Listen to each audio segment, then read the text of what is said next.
bata. Magandang umaga po, Guro. Bago tayo magsimula, tumayo muna ang lahat para sa ating panalangin. Sino ang nais na mauna sa panalangin? Ako po, Yes, LG. sa ngalan ng Ama, ng Anak, ng Espiritu Santo. Amen. Okay, maaari na kayong umupo. Maraming salamat po, Guro. So, kumusta kayo ngayong araw? Mabuti po, Guro. Okay, mabuti naman kung ganon. Meron bang lumiban sa ating klase ngayon? Wala po, Guro.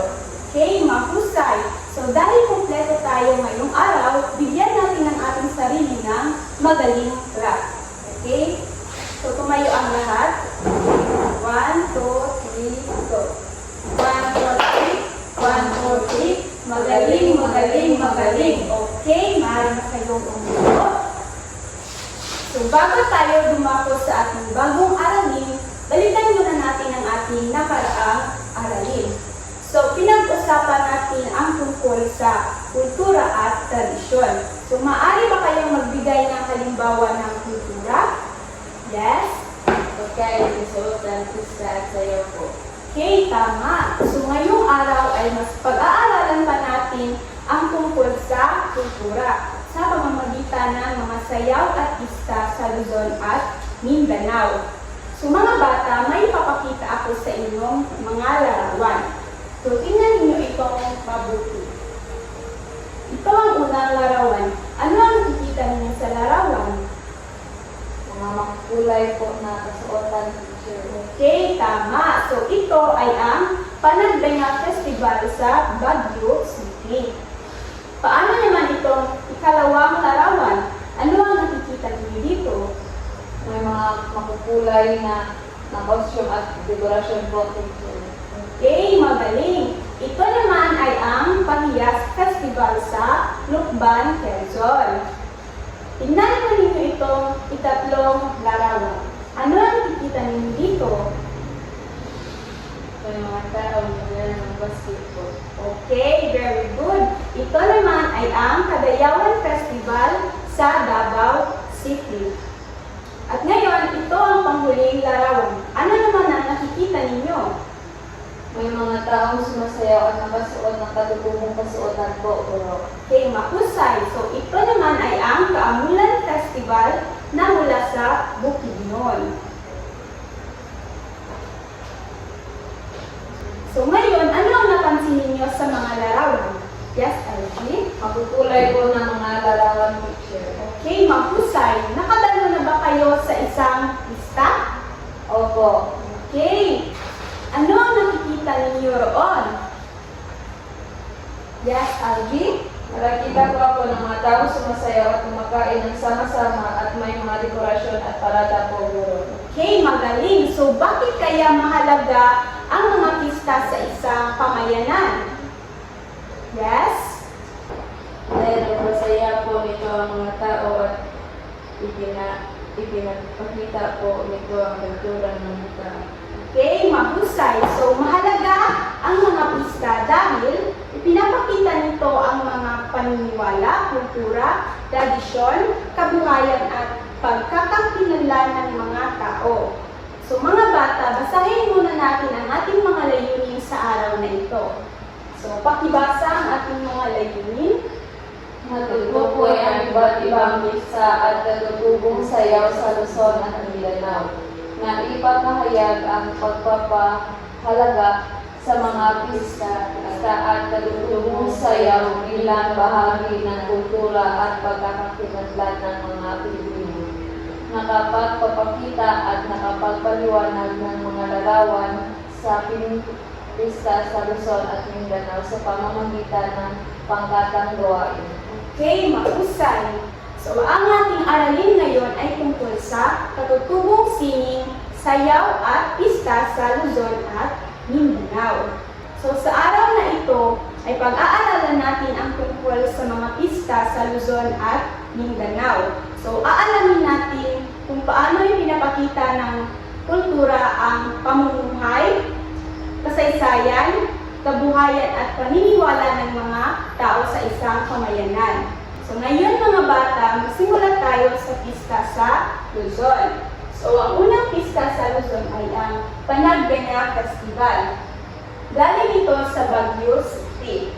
At ipinapakita nito ang mga pagpapahalaga sa mga bulaklak, kalikasan at turismo.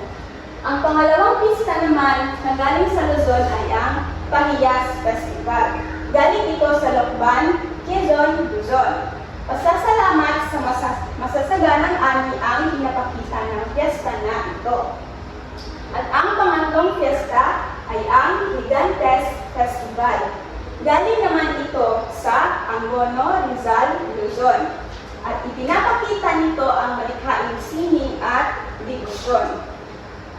Kasunod na fiesta naman na galing sa Luzon ay ang Ibalong Festival. Galing ito sa Bicol Region, Luzon. So, ang pinapakita naman ng fiesta na Ibalong ay ang paggunita sa alamat, bayani, at kasaysayan ng Bicol. Ngayon ay ang Cagayawan Festival naman. Ito naman ay nagmula sa Davao City, Mindanao. So, ito ay nagpapakita ng pasasalamat sa masasaganang ani at pagkilala sa katutubong pangkat. At ang ikalawang fiesta na galing sa Mindanao ay ang Kaamulan Festival. Nanggaling naman ito sa Bukidnon, Mindanao.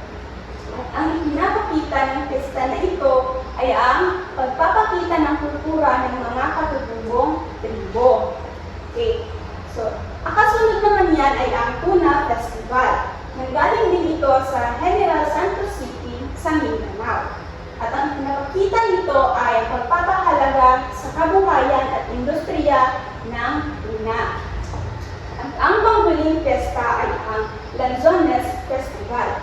Nanggaling ito sa Camiguin, Mindanao. At ang ipinapakita nito ay ang pasasalamat sa masaganang bunga ng mga lanzones. Ngayon, ano ang mga piyesta na natutuhan natin na galing sa Luzon? Yes, LG? Panagbenga Festival, Pahiyas Festival, Gigantes Festival, at Ibalong Festival po. Okay, at ano naman ang mga piyesta na natutunan natin na nanggaling sa Mindanao? Yes? Cagayawan Festival, Kaamulan Festival, Tuna Festival, Lanzones Festival po. Okay, mahusay mga bata. So, paano yung pinapakita ng isang piyesta ang kultura sa isang lugar? Yes, LG? Sa pamamagitan ng sayaw at kasuotan at paniniwala ng mga tao kong guro. Okay, mahusay. So, bakit mahalagang ipagpatuloy at paghalagahan ang mga piyesta at sayaw sa ating bansa? Yes? Dahil bahagi po ito sa ating kultura. Okay, ano pa? Yes, LG? Dahil pinapakita po dito ang ating pagkakakilanlan bilang Pilipino. Okay, magaling mga bata. Dapat natin itong pahalagahan dahil bahagi ito ng ating pagkakakilanlan at ng ating kasaysayan. Ngayon mga bata ay binigyan ko kayo ng worksheet at sasagutan mo lamang ito sa loob ng 10 minuto.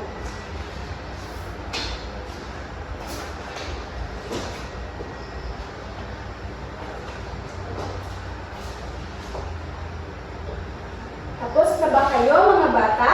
Opo, guro. Okay, ngayon naman, pakipasa ng inyong worksheet sa harapan. Ngayon mga bata ay magkakaroon tayo ng pangkatang gawain. So, hahatiin ko kayo sa dalawang pangkat.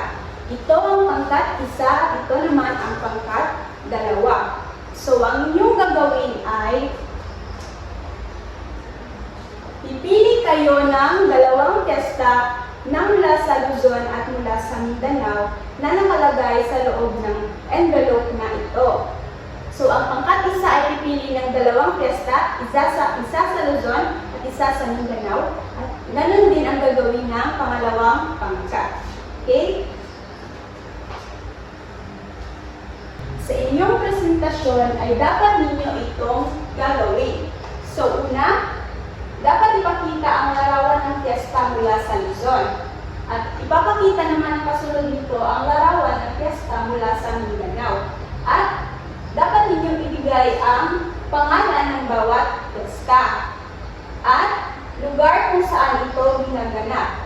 At ang panghuli ay maikling paliwanag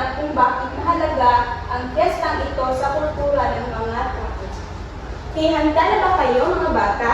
Opo, guro. Okay, pangkat isa, pumunta ka na dito sa harapan at ipresenta ang inyong gawain.